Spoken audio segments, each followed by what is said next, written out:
पवार जरांगेंच्या बाजूने फुटले। भुजबळांना आता पवार हँडल करतील। ओबीसीत मराठ्यांना घ्या, पवार तुम्ही थेट बोला।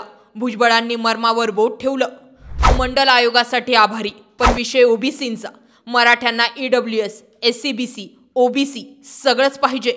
पवार पहिल्यांदाच बोलले, मराठा उपसमितीत ओबीसी नेते, पण ओबीसी समितीत मराठा नेते नाहीत। नेमकं घडलंय का?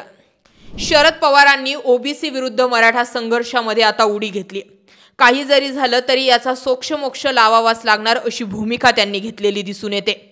आता ओबीसींच्या दुकानामध्ये मराठा समाजाचे लोकच जात नाही, मराठ्यांच्या दुकानात ओबीसी समाजाचे लोक जात नाही। धाराशिव, बीड या भागाकडे याचं प्रमाण जास्त दिसून येतं। अशा शब्दात शरद पवारांनी या विषयामध्ये हात घातलाय। ओबीसी आरक्षण आणि मराठा आरक्षण GR वरून मंत्री छगन भुजबळ आक्रमक झालेत। आता यावरतीच शरद पवारांनी सुद्धा आपला स्टँड घेतलेला आहे आणि त्या स्टँडमुळे छगन भुजबळांनी मात्र कोंडी फोडली की कोंडी वाढवली असा प्रश्न तयार झालेला आहे। आम्ही शरद पवार साहेबांचा सन्मान करतो। मी मंडल आयोग लागू व्हावं यासाठी मी शिवसेना सोडून शरद पवार यांच्या सोबत आलो। आम्ही ओबीसी आरक्षणासाठी लढायचं नाही का असा सवाल भुजबळांनी शरद पवारांना केला।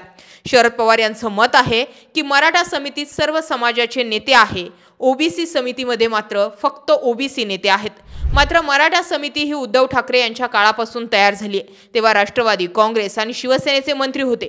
मी मंडल आयोग लागू व्हावं यासाठी मी शिवसेना सोडून शरद पवार यांच्या सोबत आलो। आम्ही ओबीसी आरक्षणासाठी लढायचं नाही का? भुजबळ यांनी असा सवाल केला। मराठा समाजाला अघोषित राजकीय आरक्षण आहे, मात्र राजकीय आरक्षणासाठी मराठ्यांना ओबीसी मध्ये आरक्षण हवंय असं भुजबळांनी म्हटलंय।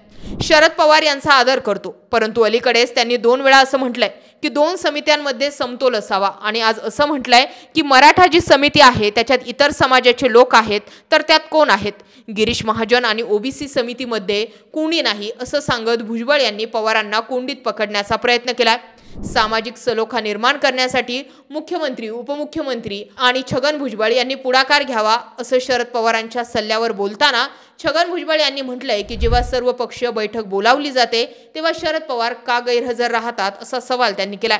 उद्धव ठाकरे यांचं सरकार होतं तेव्हापासून मराठा समिती अस्तित्वात होती, त्यावेळी त्यांचे मार्गदर्शक शरद पवार होते। त्यात राष्ट्रवादीच्या बाजूने अजितदादा आणि जयंत पाटील, शिवसेनेच्या वतीने शिंदे आणि सुभाष, काँग्रेसच्या बाजूने थोरात आणि अशोक चव्हाण। आपण त्यावेळी बोललो नाही असा टोला भुजबळांनी लगावला। आज प्रश्न असा आहे की आमच्यामध्ये आणखी मंत्री टाका, आम्ही आमचं आरक्षण वाचवण्यासाठी झगडतो आहे आणि इथे ईडब्ल्यूएस मराठा आरक्षण असताना ओबीसींमध्ये वेगळं पाहिजे, बोला ना तुम्ही आता, असं आवाहन भुजबळांनी पवारांना केलंय। त्यावेळी एक भूमिका आणि यावेळी वेगळी भूमिका असं चालायचं नाही। 27% मध्ये मराठा आरक्षण हवंय, आपल्याला ओपनमध्ये मराठा समाजाला संधी होती, आपण नाही म्हटलं। मोदींनी जेव्हा ईडब्ल्यूएस आणलं त्यात मराठा समाजाला 8% आरक्षण आहे असं भुजबळांनी म्हटलंय। दरम्यान या सगळ्या गोष्टींमध्ये आमचा लढा हा आरक्षण वाचवण्यासाठी आहे असं म्हटलंय। मराठा ही एक जात असेल, पण ओबीसी मध्ये 374 जाती आहेत, म्हणून त्या प्रत्येक जातीचं नुकसान होत आहे। म्हणून आम्ही कुणबी, माळी, वंजारी समाजाच्या वतीने हायकोर्टात याचिका दाखल केली आहे। 2-4 दिवसात त्याच्यावर सुनावणी होईल असं भुजबळांनी म्हटलंय। राजकीय आरक्षण अघोषित आहे, त्या ठिकाणी मराठा समाज पुढारलेला आहे, म्हणून सुप्रीम कोर्टानं सांगितलंय तुम्ही सामाजिकदृष्ट्या मागास नाही, शैक्षणिक आणि आर्थिकदृष्ट्या मागास असतील तर ईडब्ल्यूएस मध्ये मोदींनी आरक्षण दिले। आता सुदैवाने मागणी केल्यानंतर ओबीसी समिती तयार झाली आहे। आता त्यात वेगवेगळे मंत्री बोलायला लागलेत, हे बरोबर आहे की चूक आहे आणि ते सगळं लोकांसमोर यायला लागलं आहे, त्याचा विचार सरकार करेल। सरकार पुढे आलं नाही, अजून 1 तासात त्याची शब्दरचना बदलण्यात आली आणि आता जातीयवाद नको, अमुक नको, तमुक नको असं चाललेलं आहे असं भुजबळांनी म्हटलेलं आहे। दरम्यान आम्ही हायकोर्टामध्ये जाणार असल्याचं सुद्धा म्हटलेलं आहे। आता शरद पवार हे बोलून चालून मराठा नेतेत, मात्र मराठा समाजासाठी त्यांनी काय केलं असं वारंवार विचारलं जात आहे। आत्ताच्या घडीला मनोज जरांगेंच्या बाजूने कित्येक मराठा आमदार, मंत्री रस्त्यावर आले होते, मात्र शरद पवारांनी चुप्पी तोडली नव्हती।